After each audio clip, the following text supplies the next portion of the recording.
Selamat siang teman-teman dan kakak-kakak. Apa kabar kalian semua? Hari ini kita kembali berkumpul untuk mengikuti kebaktian remaja dengan tema besarnya memandang harta benda. Nah, minggu lalu kita sudah belajar untuk mengevaluasi diri kita, mengikut Tuhan dengan benar supaya hati kita melekat pada perintah Tuhan, bukan kekayaan kita. Dan hari ini kita akan belajar bagaimana memandang harta benda dari perumpamaan orang yang kaya bodoh yang terdapat dalam Lukas 12 ayat 13 sampai 21. Oke teman-teman, mari kita awali kebaktian ini dengan menyanyikan pujian dari KJ 46, Besarkan Nama Tuhan.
Mari teman-teman kita bersatu dalam doa.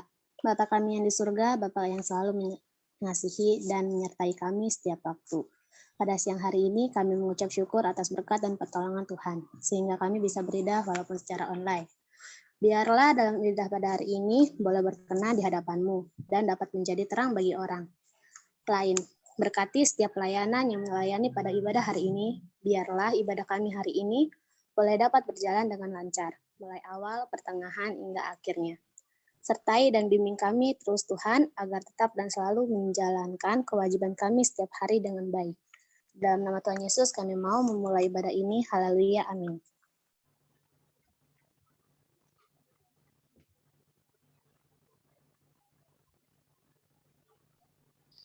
Oke teman-teman, sekarang kita masuk ke wacana. Kita akan memain game. Nama gamenya itu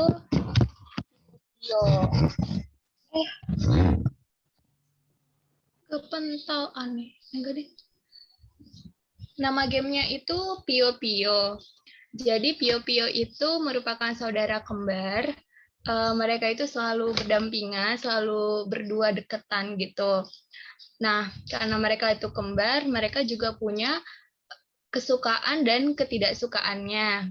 Nih, kalau Pio Pio sukanya egg, tapi nggak suka telur. Egg yang EGG bahasa Inggrisnya ya. Terus kalau Pio Pio warna suka yellow.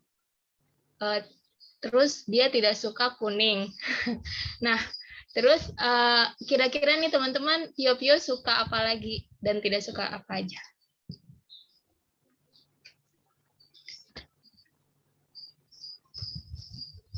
Suka rendang tapi nggak suka rendeng. Bukan. Kurang, masih salah ya. Pokoknya clue-nya itu, dia itu suka berdampingan, berdekatan gitu. Tadi kan dia suka egg, terus suka yellow, terus dia juga suka book. Kalau sosial media dia suka Facebook gitu. Terus Dia suka apa lagi?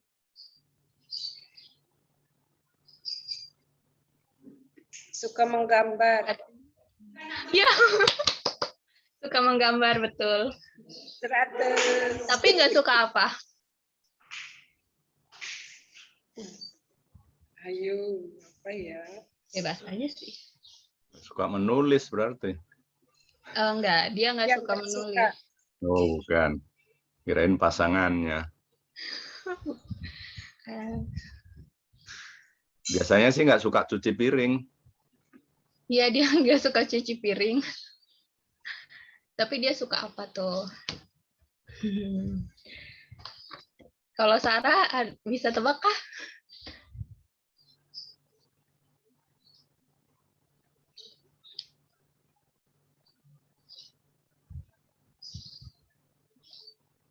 Suka yellow tapi nggak suka kuning. Heeh, Suka egg tapi nggak suka telur. iya. Suka mangga tapi nggak suka mango.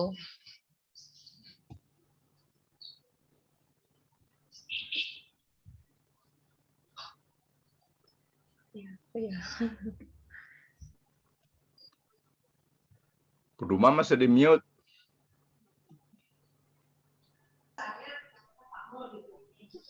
Apa Kak Duma? Hilang lagi. Tadi udah ingat.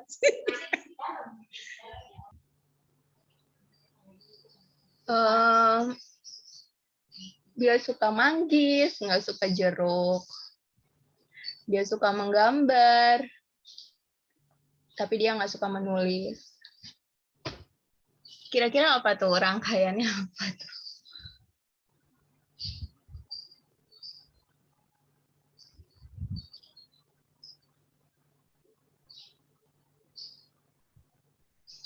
Apa Kak Sarah? Pada bingung ya? Kasih clue-nya. Cluenya ya itu tadi. Cari kesukaan yang berdampingan, yang misalkan yellow ada LL-nya gitu, yellow. Terus menggambar kan ada GG tuh, berdampingan mereka hurufnya. Jadi Pio suka menggambar. Terus book kan, dia suka book kenapa? Karena ada OO yang berdampingan, BOOK gitu. Gitu sih. Coba ada yang bisa cari lagi nggak?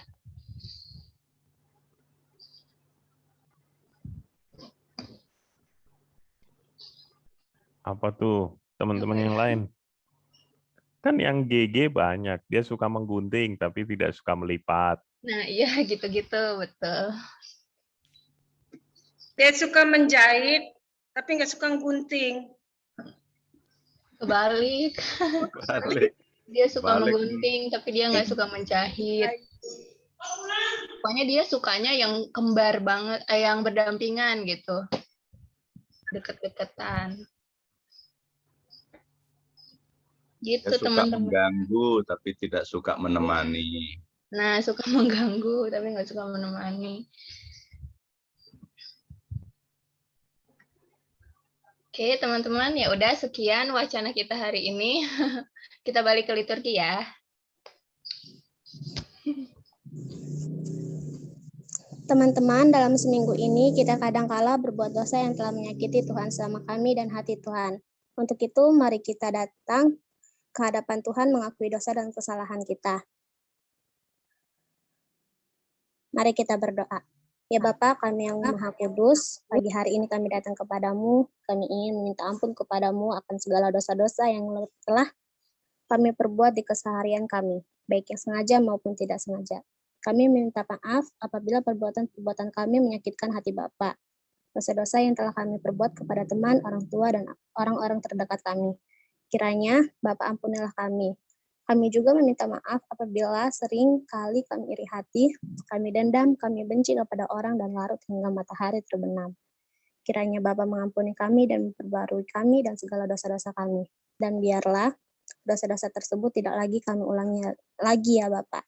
Terima kasih ya Bapa, hanya di dalam nama anak-Mu yang tunggal, Tuhan Yesus Kristus kami berdoa, haleluya, amin.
persilakan kepada Kak Hendra untuk menyampaikan firman. Terima kasih, Christine.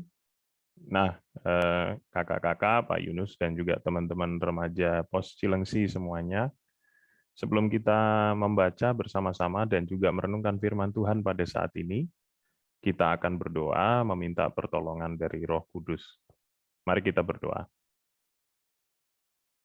Ya Roh Kudus, terangilah hati dan pikiran kami sehingga kami bisa mengerti apa yang kami baca dan kami renungkan. Dan lebih lagi kami juga dimampukan untuk bisa melakukannya dengan setia di dalam kehidupan kami. Di dalam nama Tuhan Yesus Kristus kami berdoa. Amin. Oke, teman-teman, saya minta waktu sebentar ya untuk share screen. Ini.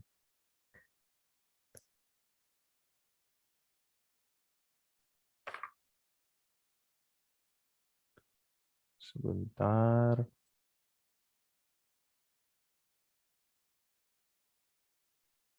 Nah, apakah sudah terlihat? Sudah, Kak. Udah, Mas. Sudah ya. Terima kasih. Ya, baik. Semuanya kita pada siang hari ini masih akan ngelanjutin ya dari apa yang sudah kita bersama-sama renungkan minggu lalu, yaitu tentang bagaimana memandang harta atau kekayaan. Seperti yang tadi juga disampaikan Christine dengan sangat baik ya, saya mau apresiasi dulu tadi Christine sudah dengan sangat baik menyampaikannya.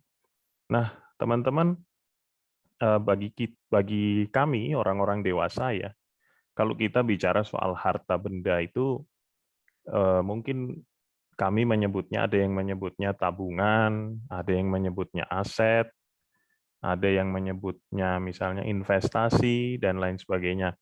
Nah, kalau menurut teman-teman yang remaja ya, harta benda itu apa gitu. Supaya kita jangan bingung ya, belum baru mau mulai udah bingung ini apa ngomongin harta benda, aku nggak punya aset, nggak punya tanah, nggak punya apa lagi misalnya nggak punya sawah gitu ya. Jadi kalau bagi teman-teman harta benda itu apa? Mungkin ada yang mau memberikan pandangannya. Tadi ada Sarah ya. Kalau menurut Sarah harta benda kalau bagi anak-anak remaja itu apa sih?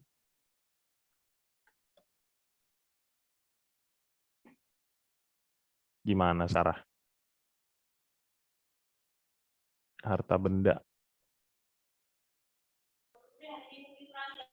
Atau boleh juga siapa ya? Jonathan. Kalau menurut Jonathan, harta benda itu apa sih, Jonathan? Harta benda yang yang bermakna buat kita, tapi dalam bentuk benda. Oke, jadi benda-benda apa saja yang bermakna bagi kita itulah harta benda kita ya. Jadi kekayaan kita, benda apa saja gitu.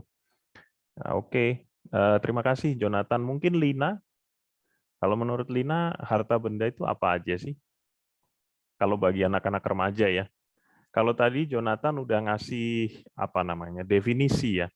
Kalau Lina mungkin bisa kasih contohnya. Buat Lina harta benda bagi seorang remaja itu contohnya apa aja, Lin?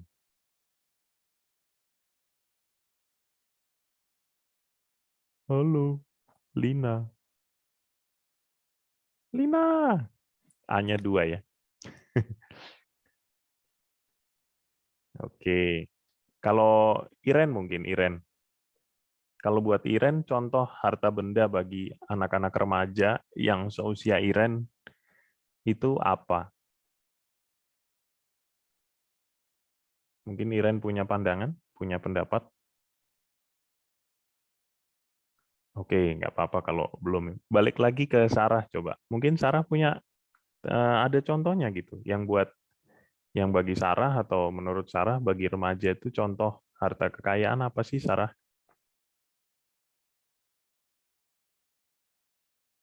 Oke, ya nggak apa-apa. Kita akan coba lihat ya. Memang pertanyaan ini susah-susah gampang, teman-teman. Karena kalau kita bicara harta, pasti yang pertama kali terlintas di benak kita adalah uang ya, atau kekayaan. Padahal tidak juga harus seperti itu. Nah, sekarang kita mau belajar dari apa yang disampaikan oleh Tuhan Yesus di dalam Lukas 12 ayat yang ke-13 sampai dengan 21. Nah, tapi sebelum kita membaca seluruhnya, kita mulai dulu dari Lukas 12 ayat yang ke-13 sampai dengan yang ke-16 ya. Saya boleh minta tolong Iren untuk bacakan ayat 13 sampai dengan 15, sorry bukan 16 ya. 15 yang ada di sini.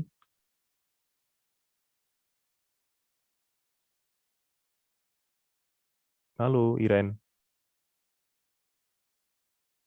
Oke, kalau gitu minta tolong Christine deh untuk bacakan ayat 13 sampai dengan 15 yang ada di sini ya, Christine.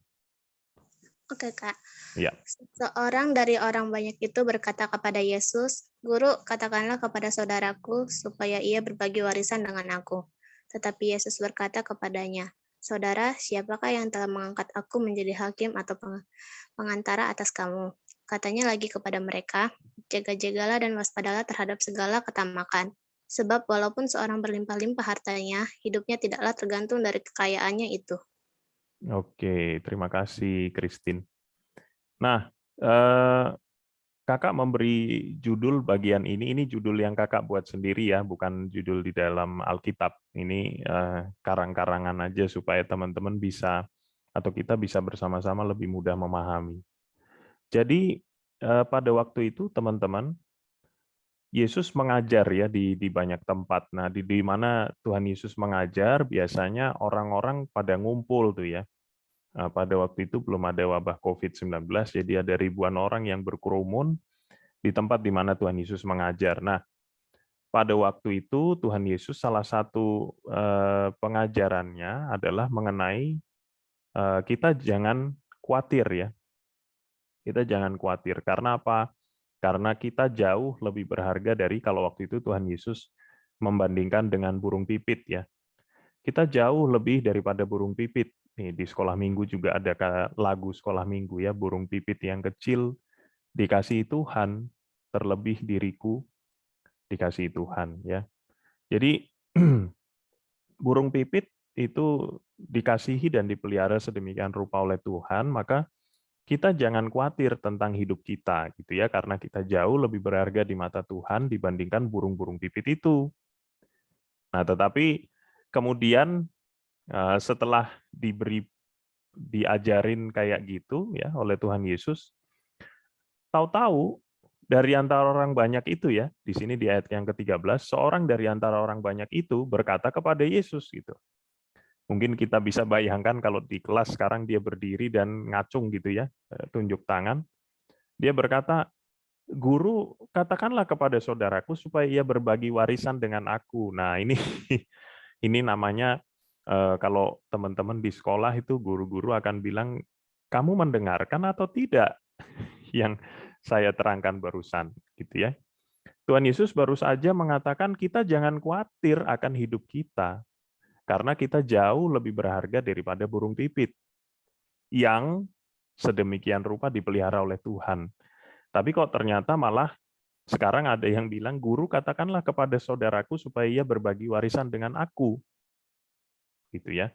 Nah, di dalam hukum dan kebiasaan orang Yahudi pada waktu itu, kalau ada orang tua yang meninggal dan mempunyai 2 anak, biasanya anak yang lebih muda akan mendapatkan sepertiga bagian dari warisan orang tuanya ya, sementara yang lebih muda itu akan mendapatkan yang lebih tua akan mendapatkan 2/3, yang lebih muda mendapatkan sepertiga. Nah, dengan demikian berarti kita bisa bilang bahwa berarti ada yang dapat lebih kecil ya. Jadi kalau misalnya ada uang, katakanlah kita sebut 9 miliar ya, biar gampang baginya. Itu yang muda akan dapat 3 miliar, sementara yang lebih tua akan dapat 6 miliar. Nah, orang yang meminta Tuhan Yesus untuk berbicara kepada saudaranya ini Kalau kita bisa bayangkan, dia pasti yang mendapat 3 miliar ya. Jadi dia bilang, Tuhan, tolong dong, bilang sama saudara saya tuh supaya dia bagi-bagi warisannya sama saya, karena saya cuma dapat 3 miliar. Sementara dia dapat 6 miliar. Nah, kemudian Tuhan Yesus berkata ya, saudara, siapakah yang telah mengangkat aku menjadi hakim atau pengantara atas kamu? Loh, yang menunjuk saya untuk ngurusin persoalan kalian itu siapa? Yang menjadikan saya wasit dalam urusan pertengkaran kalian soal warisan itu siapa? Gitu ya. Ini kesannya Tuhan Yesus nggak mau bantu gitu. Tapi bukan itu maksudnya, teman-teman. Kalau dia sudah mendapatkan warisan ya, maka sebetulnya apa yang dia dapat itu ya dia harus belajar untuk bisa mencukupkan diri gitu. Dia dapatnya segini warisannya. Oke, dia cukupkan harusnya. Ya. Tetapi ini malah pengen lebih. Nah, di sini letak teguran Tuhan Yesus ya. Tuhan Yesus menegur karena orang ini pengennya lebih gitu. Dia sudah dapat 3 miliar tetapi pengen lebih, makanya dia minta supaya Tuhan Yesus mengajak bicara saudaranya. Dan ini bukan Tuhan Yesus disuruh ngobrol sama mereka berdua, kemudian Tuhan Yesus disuruh ngasih keputusan yang adil gitu ya. Coba Tuhan ini dipertimbangkan gimana sebaiknya ini warisan dibagi. Enggak. Dia minta supaya Tuhan Yesus itu berpihak kepada dia. Ya. Jadi sekali lagi yang ditegur oleh Tuhan Yesus adalah karena dia pengen lebih, teman-teman. Pengen lebih dari apa yang sudah dia dapat. Oleh karena itu, di ayat 15 itu Tuhan Yesus bilang, katanya lagi kepada mereka, nah mereka semua ini ya, murid-murid dan orang-orang yang mendengarkan Tuhan Yesus pada saat itu, dibilang, berjaga-jagalah dan waspadalah terhadap segala ketamakan. Ketamakan itu bahasa Indonesia yang lebih mudahnya kerakusan ya. Jadi waspada terhadap sikap rakus itu. Sebab walaupun seorang berlimpah-limpah hartanya, hidupnya tidaklah tergantung daripada kekayaannya itu. Jadi walaupun orang itu banyak hartanya gitu, tapi hidupnya itu nggak tergantung harta bendanya itu, teman-teman ya. Nah, kalau sekarang kita gampang memahaminya karena untuk bisa hidup orang butuh oksigen. Ya, apalagi di masa COVID-19 sekarang ini, oksigen dulu sempat menjadi barang yang susah banget didapat ya. Orang mau punya uang sebanyak apapun tidak bisa mendapatkan, tidak jaminan bahwa dia akan bisa mendapatkan oksigen. Jadi walaupun uangnya banyak, hidupnya nggak tergantung pada banyaknya hartanya itu. Oke ya, itu bagian yang tadi, yang pertama. Nah sekarang kita mau lanjut ke bagian selanjutnya. Nah ini ada pertanyaan teman-teman. Kalau tadi Jonathan bilang bahwa harta benda buat anak-anak remaja itu ya sebenarnya apa aja yang kita miliki yang punya makna buat kita, itulah harta. Ya kalau nggak ada maknanya kita sebutnya sampah ya, teman-teman ya. Makanya sampah karena nggak ada maknanya, nggak ada gunanya, nggak ada artinya dibuang. Nah, biasanya hal-hal yang bermakna buat kita itu kita koleksi, kita kumpulin ya. Misalnya kalau teman-teman yang perempuan barangkali ngoleksi baju. Jadi untuk sekolah ada bajunya, untuk ke pesta ada bajunya, untuk ke pasar mungkin ada bajunya. Semua kesempatan ada bajunya. Nah, kalau teman-teman yang hadir di sini sekarang, ada nggak sih barang-barang yang kalian koleksi, yang saking banyaknya itu udah susah diatur? Ada nggak? Coba saya ke Christine dulu, liturgos kita tadi. Gimana Christine? Kamu punya sebuah koleksi atau barang yang kamu kumpulin di rumah, yang karena saking banyaknya udah nggak bisa diatur lagi? Ada nggak? Nggak ada, Kak. Nggak ada ya? Oh, puji Tuhan. Karena dengan kalau semuanya nggak ada, renungan kita hari ini udah selesai. Jadi kakak hanya mengatakan bahwa kalau kalian tidak mengumpulkan apapun dalam jumlah yang terlalu banyak, hati kalian tidak akan melekat pada benda itu, jadi kalian tidak akan kehilangan hidup kekal.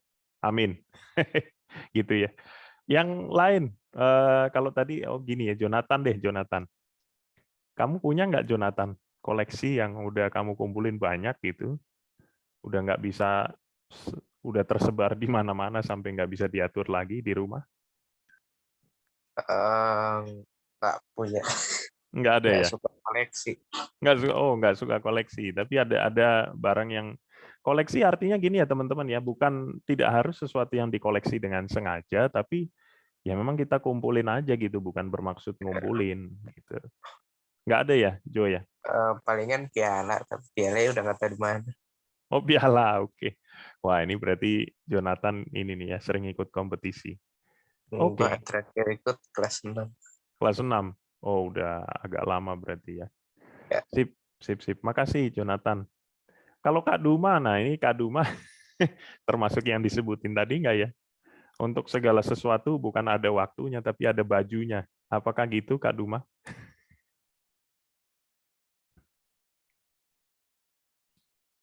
Oh iya, jangan-jangan dia lagi beli baju nih sekarang nih. Oke ya teman-teman. Jadi ada banyak, kalau tadi waktu saya membawakan firman di remaja Keranggan itu ada yang koleksinya tuh koleksi mainan ya, mainan mobil-mobilan itu. Tamiya sama Hot Wheels yang saking banyaknya tuh udah nggak bisa diatur lagi gitu. Juga udah bertebaran di mana-mana, udah nggak pada tempatnya lagi ya. Nah, sekarang kita mau baca bagian selanjutnya. Tadi kita bicara soal koleksi ya, koleksi yang kita kumpulkan nggak berhenti-berhenti ya, masih dikumpulin gitu. Sebenarnya kita udah punya banyak, tapi kita nggak berhenti-berhenti ngumpulin. Nah, tadi itu dibilang bahwa seseorang itu walaupun hartanya banyak, kalau bahasa koleksi ini walaupun koleksinya banyak, hidupnya nggak tergantung pada koleksi itu ya teman-teman. Nah kita mau lanjutkan pembacaan kita dari Lukas 12 ayat yang ke-16 sampai 20. Saya minta tolong Kak Okta deh untuk bacain yang di layar ya. Oke. Kemudian ia mengatakan kepada mereka suatu perumpamaan, katanya, ada seorang kaya, tanahnya berlimpah-limpah hasilnya. Ia bertanya dalam hatinya, apakah yang harus aku perbuat, sebab aku tidak mempunyai tempat di mana aku dapat menyimpan hasil tanahku. Lalu katanya, inilah yang akan aku perbuat. Aku akan merombak lumbung-lumbungku, dan aku akan mendirikan yang lebih besar, dan aku akan menyimpan di dalamnya segala gandum dan barang-barangku. Sesudah itu, aku akan berkata kepada jiwaku, jiwaku, ada padamu banyak barang, tertimbun untuk bertahun-tahun lamanya. Beristirahatlah, makanlah, minumlah, dan bersenang-senanglah. Tetapi firman Allah kepadanya, hai engkau orang bodoh, pada malam ini juga jiwamu akan diambil daripadamu, dan apa yang telah kau sediakan, untuk siapakah itu nanti? Iya, makasih Kak Okta. Jadi teman-teman, kalau kita lihat ini ya, akhirnya Tuhan Yesus memberikan sebuah perumpamaan. Perumpamaan itu sebuah cerita yang bukan real ya, yang bukan benar-benar terjadi, tetapi ada pelajaran yang bisa diambil dari dalam situ. Nah, Tuhan Yesus menceritakan sebuah perumpamaan tentang orang kaya yang bodoh. Nah, jadi ceritanya ada orang nih kaya, tanahnya itu hasilnya berlimpah-limpah ya. Jadi kalau ini di sini kan hasilnya gandum katanya. Berarti kita anggap saja pemilik ladang gandum gitu ya. Dia punya tanahnya itu menghasilkan hasil yang banyak. Kalau di kita mungkin sawah, ladang atau kebun gitu. Nah, kemudian dia bertanya-tanya nih dalam hatinya, ini saya harus gimana ya? Soalnya nggak ada tempat untuk nyimpen hasil tanah ini, gitu. Lalu kemudian dia berpikir, gini aja deh, aku akan bikin, jadi lumbung-lumbungku itu akan aku rombak ya, aku bongkar, kemudian dibuat lumbung yang lebih besar, gitu. Jadi di dalamnya bisa ditaruh semua gandum-gandum itu dan barang-barangnya. Sebetulnya nggak salah ya teman-teman, artinya kalau kita kalau kita bekerja saja atau buka usaha gitu ya. Awalnya mungkin tokonya kecil, tapi ketika usahanya semakin berkembang, tokonya makin besar, kemudian ada tempat yang juga dibutuhkan juga makin besar ya untuk nyimpen stok, untuk nyimpen barang-barang. Sebetulnya sampai di sini nggak masalah.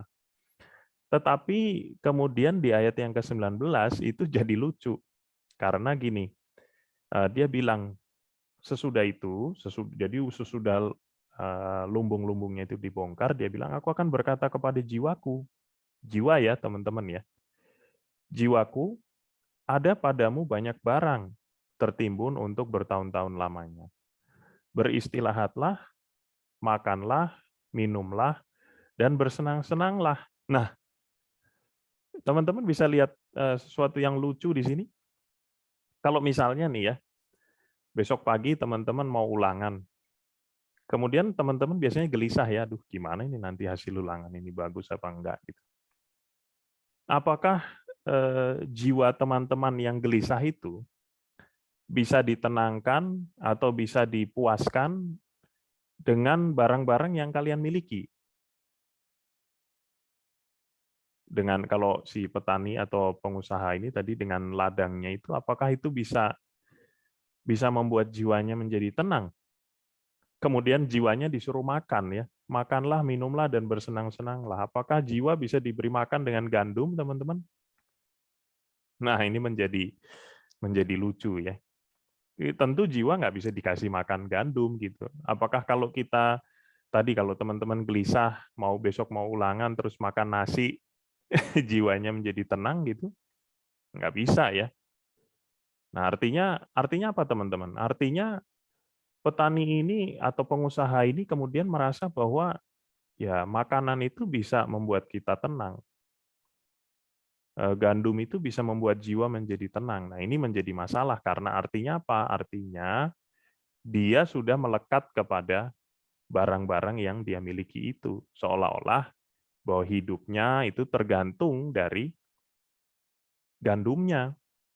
Atau kalau pakai bahasa teman-teman tadi, hidup teman-teman, kebahagiaan teman-teman, ketenangan teman-teman itu ditentukan oleh koleksi teman-teman itu ya, baju, mainan, piala gitu. Seakan-akan kalau nggak punya piala atau nggak punya baju, kemudian teman-teman marah sama orang tuanya, atau merasa sedih, atau merasa nggak tenang. Nah, berarti teman-teman sudah melekat pada harta benda atau koleksi yang teman-teman miliki itu.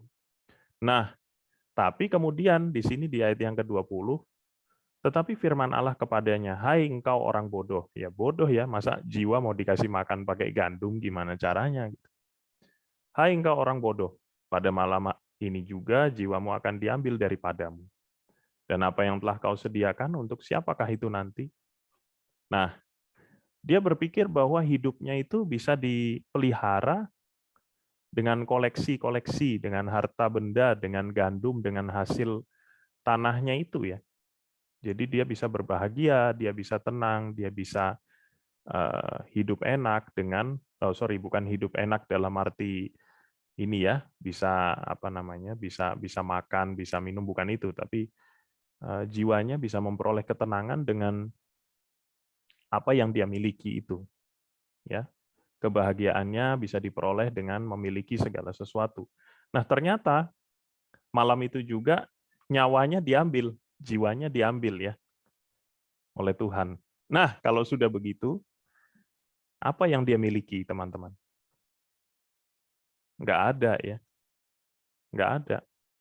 Jadi kalau kita merasa bahwa kebahagiaan kita atau hidup kita ditentukan oleh harta benda kita, oleh koleksi-koleksi yang kita punya, sedemikian rupa sehingga kalau kita nggak punya itu kita merasa sedih. Nah, hati-hati teman-teman, karena teman-teman melekat kepada sesuatu yang salah, karena kebahagiaan tidak ditentukan oleh itu, kehidupan tidak ditentukan oleh itu. Kehidupan kita itu kita peroleh kalau kita melekat bukan kepada harta benda, bukan kepada koleksi, tetapi kepada sumber hidup, yaitu Tuhan. Ya. Nah, sekarang penerapannya buat kita gimana nih, teman-teman?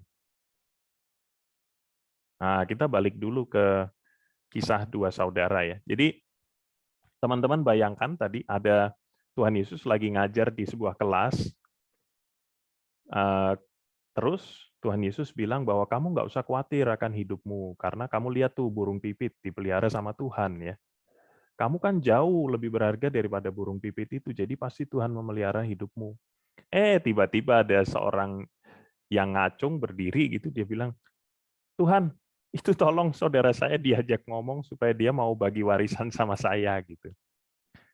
Nah, lalu Tuhan Yesus memberikan perumpamaan ini ya, yang kita baca tadi kan. Nah, menurut teman-teman, apa yang harusnya dilakukan oleh dua bersaudara ini? Ya, dua bersaudara. Setelah mendengar jawaban Tuhan Yesus tadi dikasih perumpamaan, harusnya apa yang dilakukan? Nah, yang harusnya dilakukan adalah ya setelah dengar begitu, yang punya lebih, saudaranya yang lebih tua, yang punya 6 miliar tadi, katakanlah begitu ya, harusnya dia ngasih, oh oke, kamu kurang ya, perlunya berapa? Sini deh aku kasih, gitu ya. Jadi saudara yang lebih tua, yang punya lebih banyak itu ngasih dengan senang hati ya, harusnya. Nah, di sisi lain, saudara yang lebih muda gimana yang dapat lebih sedikit? Nah, dia harusnya belajar untuk mencukupkan diri dengan apa yang udah dia dapat. Bukan menginginkan lebih gitu. Jadi yang satunya ngasih atau melengkapi kekurangan saudaranya, nah yang satunya justru nggak meminta lebih gitu, tapi dengan apa yang dia sudah punya itu dia merasa cukup gitu ya. Nah, kita balik lagi nih ke kuis ya, kuis kecil-kecilan. Kalau begitu teman-teman, kita tadi udah lihat ya bahwa ternyata kita memang butuh harta benda itu, kita butuh ya, kita butuh makanan, kita butuh baju. Siapa yang nggak butuh baju ya? Masa kita lagi mau pergi terus kepanasan, kehujanan gitu kan juga nggak bagus, nanti malah sakit ya. Tapi ada satu saat di mana kita itu ngumpulin lebih banyak daripada yang kita butuhkan gitu ya, saking kita ngumpulin terus. Nah, akhirnya apa? Akhirnya kita melekat pada harta benda yang kita miliki itu tadi, koleksi yang kita miliki itu tadi, sampai kemudian kita kehilangan hal-hal yang penting. Nah, sekarang saya mau mengajak teman-teman untuk mengisi titik-titik ini. Tadi kan temanya less is more ya. Less lebih sedikit, is adalah more lebih banyak. Nah, ini kayak majas paradoks ya. Kok bisa sih lebih sedikit berarti lebih banyak gitu. Nah, sekarang saya mau ngajak teman-teman ngisi titik-titik ini. Lebih sedikit bla bla bla berarti lebih banyak bla bla bla. Coba dipikirkan dulu ya, 5 detik, 5 detik. Sambil dibaca-baca, lebih sedikit apa berarti lebih banyak apa.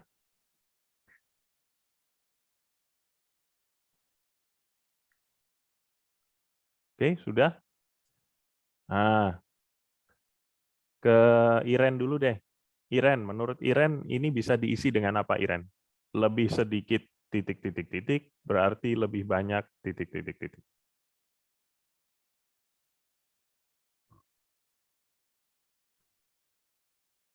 Silakan Iren. Iren lagi beli baju juga kayaknya. Ginda deh, Ginda. Hai Ginda, selamat bergabung. Menurut Ginda, nggak apa-apa, walaupun baru bergabung, barangkali Ginda udah punya bayangan nih ya. Lebih sedikit titik-titik-titik berarti lebih banyak titik-titik-titik.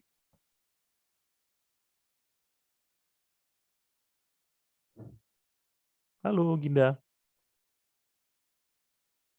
Oke, nggak apa-apa. Kita ke Christine lagi. Gimana Christine? Lebih sedikit titik-titik-titik berarti lebih banyak titik-titik-titik.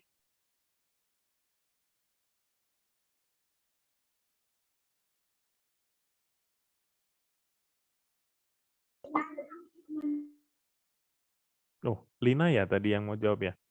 Gimana Lin? Lebih sedikit menerima sama dengan lebih banyak memberi. Oh, lebih sedikit menerima berarti lebih banyak memberi. Iya. Oke, terima kasih Lina. Iya, Kak. Boleh dengar dari teman-teman yang lain? Lebih sedikit titik-titik-titik berarti lebih banyak titik-titik-titik. Dari Jonathan deh, Jonathan. Lebih sedikit titik-titik berarti lebih banyak titik-titik. Eh, itu diisi dua-dua titik-titiknya ya? Iya, dua-dua titiknya karena ini berhubungan ini. Dua. Jadi kalau dalam Oh, satu kalimat itu nyambung. lebih sedikit apa ya? Lebih sedikit mengucapkan, lebih banyak penyesalan. Oh, oke. Lebih banyak penyesalan. Oke. Ya, ya. Sip. Terima kasih. Lebih sedikit mengucapkan berarti lebih banyak penyesalan. Ya, benar juga ya. Kalau kita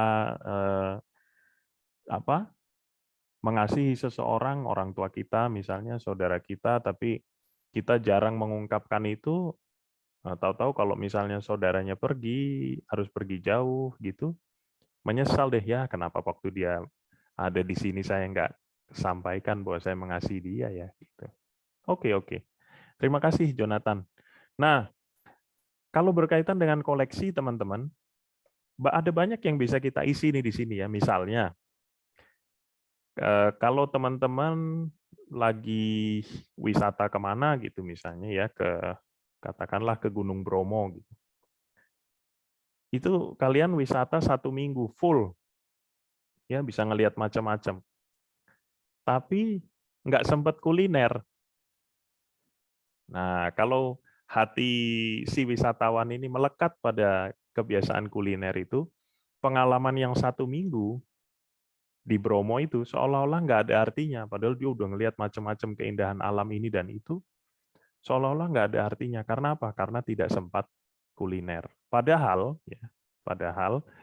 lebih sedikit makan berarti lebih banyak lemak yang terbuang. Misalnya gitu ya. Nah, terus kalau teman-teman yang perempuan, ini saya bukan mau bikin stereotip ya, teman-teman. Tidak semua teman-teman perempuan seperti itu, tapi biasanya perempuan diidentikan dengan baju, tas, atau sepatu yang banyak gitu. Nah, ketika kita melekat pada benda-benda itu, ya, kita tidak bisa melihat bahwa sebenarnya lebih sedikit beli baju, lebih banyak uang yang bisa ditabung untuk keperluan-keperluan lain yang lebih penting, gitu ya. Nah, jadi teman-teman, ternyata kita lihat di sini bahwa sebetulnya ada hal-hal yang kalau kita mempunyai lebih banyak, itu tidak menambah apapun dalam hidup kita. Tentu ya, tentu kita teman-teman misalnya punya alat tulis, punya laptop, punya komputer, punya segala macam deh di rumah gitu. Itu ada hal-hal yang bisa membantu pekerjaan kita, bisa membantu sekolah kita, itu jelas ya, membantu teman-teman mengerjakan pekerjaan rumah dan lain sebagainya.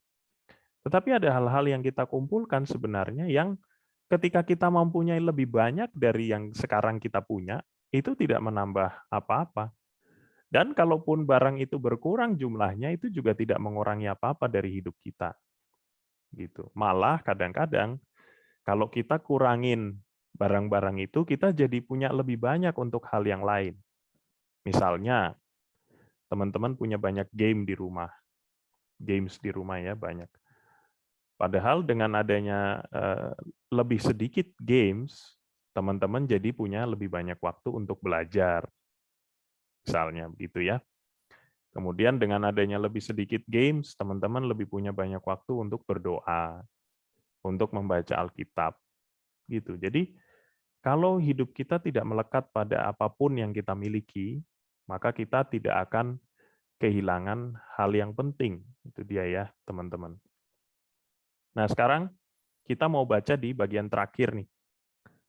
Di bagian terakhir dari Lukas 12 yang kita baca tadi, ini ayat yang ke-21 ya. Saya minta tolong kepada Jonathan deh untuk baca. Lukas 12 ayat 21. Kaya di hadapan Allah. Demikianlah jadinya dengan orang yang mengumpulkan harta bagi dirinya sendiri, jikalau ia tidak kaya di hadapan Allah. Oke, ya. Ini adalah akhir dari perumpamaan tentang orang kaya yang bodoh tadi ya. Demikianlah jadinya. Artinya begitulah jadinya dengan orang yang mengumpulkan harta bagi dirinya sendiri jikalau ia tidak kaya di hadapan Allah. Nah, jadi dia ngumpulin segala macam ya. Tetapi dia tidak kaya di hadapan Allah. Akhirnya apa? Ya seperti orang kaya yang bodoh tadi, justru hidupnya diambil, dia nggak bisa menikmati kekayaannya itu. Gitu ya. Jadi teman-teman ngumpulin segala macam sampai udah melebihi apa yang teman-teman butuhkan, masih dikumpulin. Semata-mata karena teman-teman pengen punya terus, pengen koleksi terus. Gitu. Suka pada sesuatu. Tetapi akhirnya teman-teman malah kehilangan hal yang paling penting. Ya tadi, waktu bersama keluarga misalnya, atau waktu untuk belajar, atau waktu untuk Tuhan, itu hilang semuanya. Nah, seperti itulah kalau kita mengumpulkan harta, tetapi kita tidak kaya di hadapan Allah. Akhirnya kita kehilangan hal yang paling penting, yaitu hidup kita. Ya, untuk sehari-harinya teman-teman bisa lihat aja, kalau kita terlalu sibuk main game, akhirnya kita kehilangan jam tidur ya. Akhirnya sakit. Nah, sekarang pertanyaannya gini teman-teman.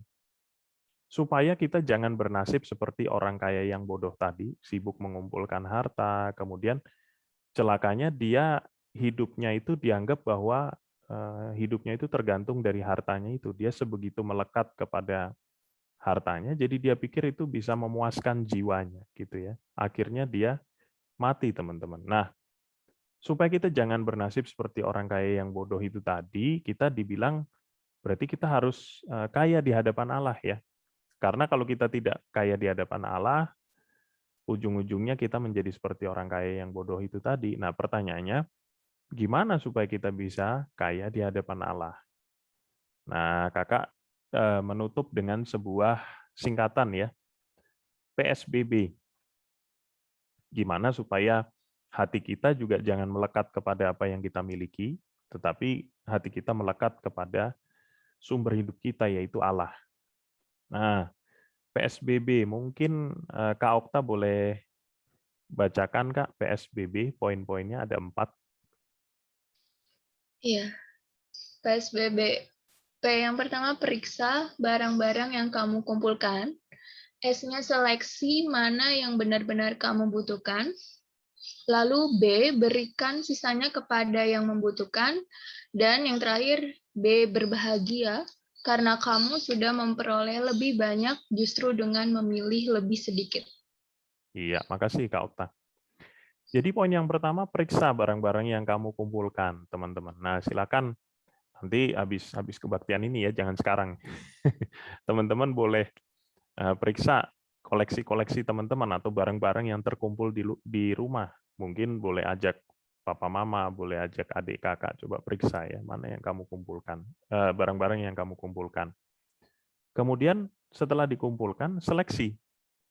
Nah, cara menyeleksi itu artinya memilah ya. Nah, bagaimana cara menyeleksinya? Kita pilih mana yang benar-benar kita butuhkan. Jadi, tanyakan pada diri kita, kalau misalnya barang ini nggak ada, kamu bakal kenapa-napa nggak? Nah, kalau misalnya barang itu nggak ada, kamu nggak bakal kenapa-napa, artinya kamu tidak benar-benar membutuhkan itu. Ya. Nah, kalau misalnya kita bilang, pensil Kak, pensil. Ya, pensil kalau kamu nggak punya, besok kamu nggak bisa menggambar di sekolah. Nah, itu masalah ya. Berarti kamu memang butuh pensil gitu. Nah, begitu cara menyeleksinya. Kemudian yang ketiga, setelah kamu seleksi, oke, ini yang saya benar-benar butuhkan.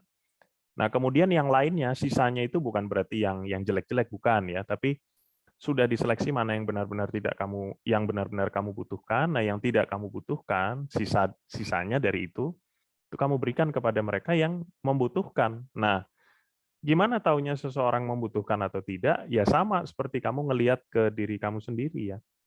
Apakah barang ini kalau saya berikan ke siapa gitu, itu akan membantu dia untuk memudahkan pekerjaan dia. Apakah barang ini kalau saya berikan kepada orang lain, orang itu akan menjadi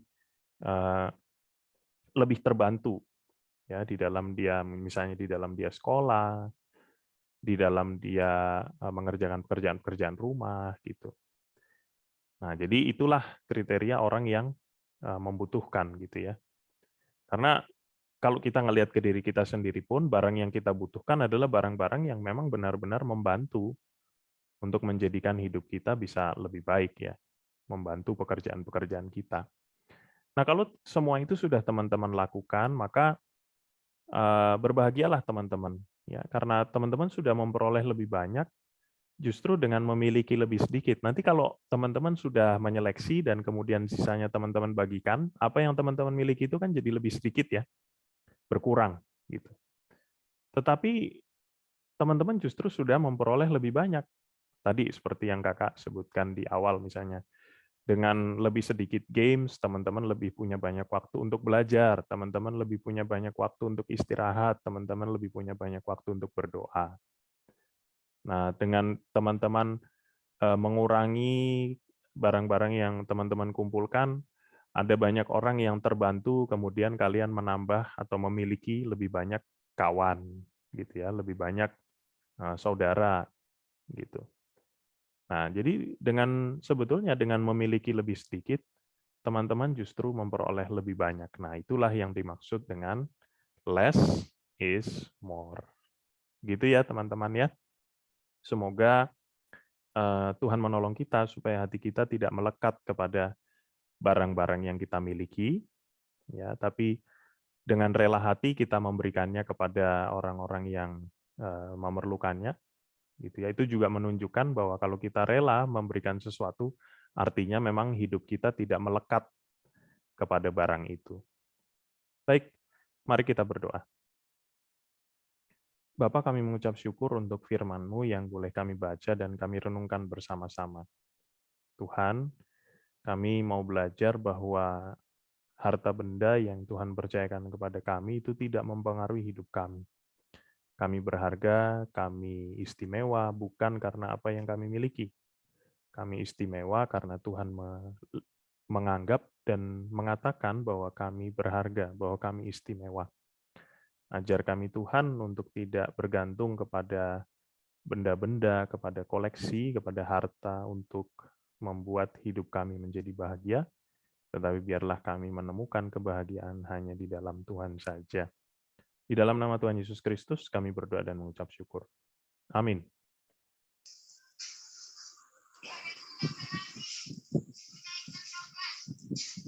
Mari kita mengakui iman percaya kita dalam pengakuan iman rasuli yang dipimpin oleh Bapak Penatua Yunus. Bersama umat Allah masa lalu, masa kini, dan masa depan, marilah kita mengingat janji baptis kita dengan mengikrarkan pengakuan iman rasuli yang demikian. Aku percaya kepada Allah, Bapa yang Maha Kuasa, Khalik langit dan bumi, dan kepada Yesus Kristus, Anak-Nya yang tunggal, Tuhan kita, yang dikandung dari Roh Kudus, lahir dari anak darah Maria, yang menderita sengsara di bawah pemerintahan Pontius Pilatus, disalibkan, mati dan dikuburkan, turun ke dalam kerajaan maut. Pada hari yang ketiga, bangkit pula dari antara orang mati, naik ke surga, duduk di sebelah kanan Allah, Bapa yang Maha Kuasa. Dan dari sana ia akan datang untuk menghakimi orang yang hidup dan yang mati.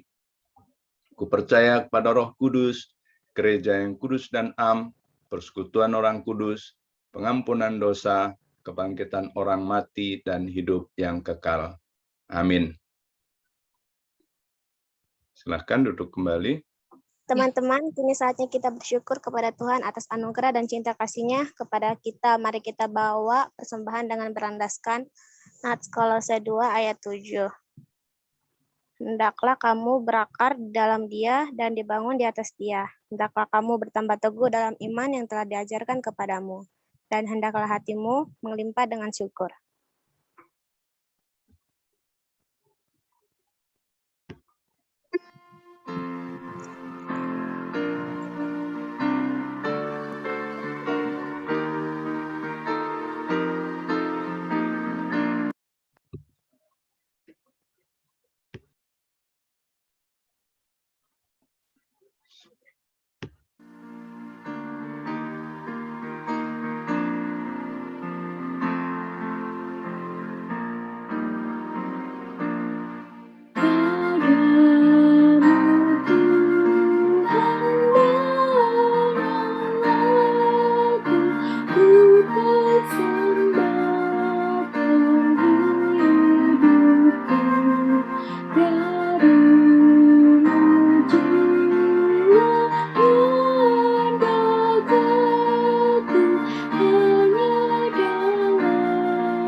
Dipersilakan kepada Natalina untuk memimpin doa persyafaat. Kita satukan hati kita, mari kita berdoa. Ya Bapa, Engkau tahu pada hari ini kami sedang melakukan acara kebaktian di mana tepatnya pada hari Sabda, ya Tuhan. Pada hari ini sedikit banyak yang kami berikan persembahan yang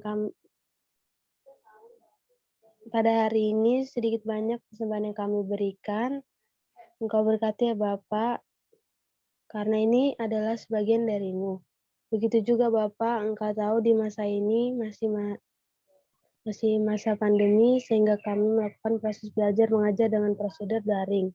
Semoga Bapa Engkau memberkati kami supaya kami ke depannya bisa melakukan proses belajar mengajar secara langsung. Dan begitu juga Bapa perekonomian jemaat-Mu yang sedang melakukan pekerjaan atau yang sedang mencari pekerjaan, kiranya Engkau tetap memberkati ya Bapa, supaya mereka bisa memenuhi kebutuhannya sehari-hari dengan baik. Kiranya Engkau juga ya Tuhan memberkati kesehatan pendeta kami, aktivitas para jemaat dan simpatisan GKI Keranggan. Dan sertai mereka selalu ya Tuhan. Dan untuk pemerintah kami ya Bapak, kiranya Engkau juga menyertai mereka. Sertai mereka dalam menjalankan kewajibannya, sertai mereka yang sedang berupaya mengatasi masalah pandemi COVID ini, agar negara kami ke depannya dapat membaik kembali ya Tuhan. Urapi mereka Bapak, agar keadaan saat ini dapat segera pulih kembali. Bapak, kami tahu kami adalah makhluk yang tak luput dari kesalahan, kiranya Engkau selalu mengampuni kami. Tuntun kami selalu Bapak, agar kami dapat berjalan sesuai dengan kehendak-Mu. Terima kasih Bapak atas penyertaan-Mu yang selalu melindungi kami di mana sampai dengan saat ini. Kami masih dapat menjalankan aktivitas-aktivitas kami.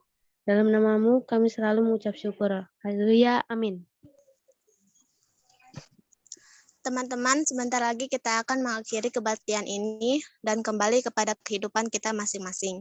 Kiranya kita menyadari bahwa hidup itu tidak bergantung pada berapa banyak harta yang dimiliki dalam dunia ini. Demi Yesus Kristus, mari kita terus berproses menabur kasih kepada sesama untuk kita tuai di surga baka. Mari kita meresapinya dengan menyanyikan NKB 211, Pakailah Waktu Anugerah Tuhanmu.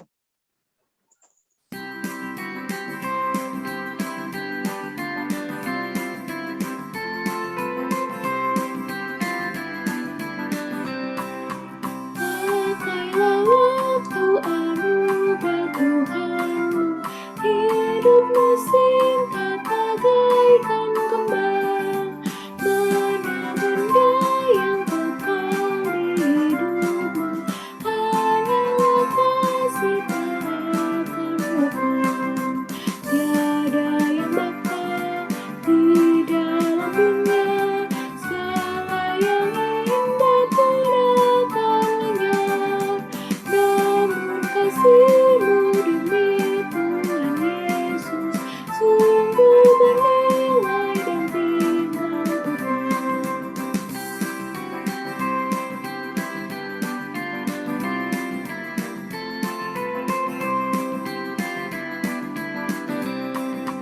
Karya jarimu demi Tuhan Yesus kan dihargai benar oleh-Nya.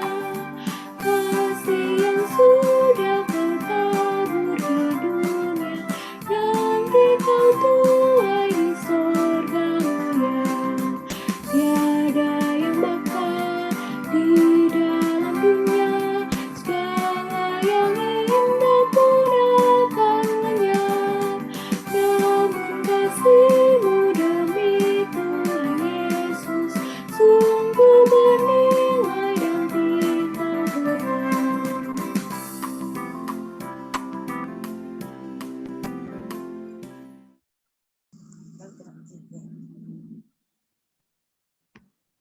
Kita tutup kebaktian ini dan menerima berkat dari Tuhan, dipimpin oleh Penatua Bapak Yunus. Mari kita kembali berdiri. Kita mengucap syukur kepada Tuhan Oleh karena pertolongannya kita boleh bersekutu. Dan mari kita berdoa. Ya Tuhan, kami mengucap syukur untuk kehendak-Mu, kami boleh bersekutu meskipun kami tidak banyak, namun kami lebih dari 2 orang. Biarlah Tuhan yang meneguhkan kami 9 bersama Mas Hendra, untuk kami terus bertambah-tambah menjadi jemaat yang besar oleh karena ketekunan kami. Dan biarlah firman-Mu, kami tidak tamak, namun kami terus menaruh percaya kepada Tuhan dalam segala pergumulan dan pengharapan kami. Sehingga kami tidak goyah dan kami terus diberkati Tuhan oleh karena kami setia kepadamu. Dan pada siang hari ini, kami ingin mengakhiri ibadah kami bagi remaja Pos-Cilengsi, ya Tuhan. Dan biarlah berkat-Mu Engkau taburkan bagi kami. Kasih karunia dan damai sejahtera dari Tuhan Yesus Kristus, kemurahan dari Allah Bapa, dan persekutuan di dalam Allah Roh Kudus menyertai kita hari ini sampai Tuhan Yesus datang. Bapa, terima kasih. Bapa, terima kasih. Bapa, terima kasih. Bapa di dalam surga, ku berterima kasih. Amin.